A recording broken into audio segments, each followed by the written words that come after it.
Le marché des oléagineux n'échappe pas à la règle des marchés encombrés en 2014, puisque l'ensemble des marchés agricoles sont plutôt saturés.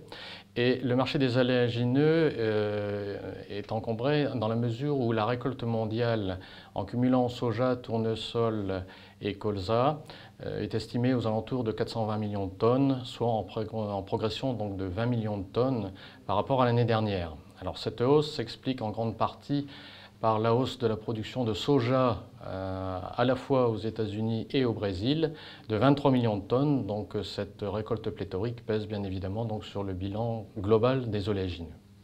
Si on regarde un petit peu plus précisément sur le colza, le bilan mondial, lui, semble plutôt équilibré, même si en Europe, on sent que le bilan serait beaucoup plutôt lourd.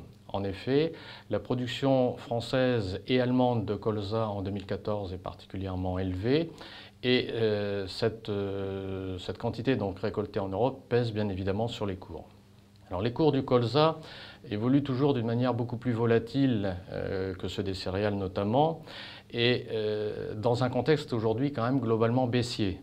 Bon, néanmoins, on peut constater sur les cours donc, des évolutions parfois un peu brutales, mais il ne faut pas oublier que les cours du colza sont sous l'influence d'un grand nombre de facteurs.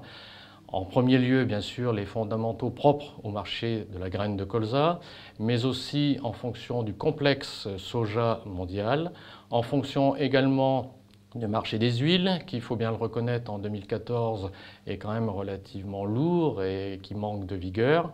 Et puis, quatrième facteur d'influence du marché du colza, c'est le prix du pétrole, qui lui-même donc pèse sur le marché des biocarburants, que ce soit l'éthanol ou le biodiesel. J'évoquais donc à l'instant le biodiesel. Donc, il faut savoir qu'en Europe, la production de biodiesel de l'Allemagne et de la France représente plus de 50% de la production de biodiesel en Europe. L'Allemagne, avec 2,8 millions de tonnes, et la France, avec 1,6 million de tonnes, sont donc les deux principaux producteurs. Dans ce cadre-là, il faut aussi noter la réorganisation de la politique énergétique de l'Allemagne qui prévoit d'utiliser des biocarburants beaucoup plus respectueux de l'environnement qu'actuellement, donc c'est-à-dire plus d'éthanol, mais aussi du biodiesel fabriqué à partir d'huiles recyclées. Donc cette réorientation de la politique allemande est quand même très importante parce que cela peut apparaître comme un signal vers peut-être pas une condamnation, mais tout au moins un intérêt moindre du colza. En effet, le colza est une plante qui aujourd'hui n'est quand même pas très bien vue, si je puis dire, sur le plan environnemental, parce que le colza nécessite quand même pas mal d'intrants, que ce soit en matière de fertilisants, engrais azotés, ou en termes de protection phytosanitaire.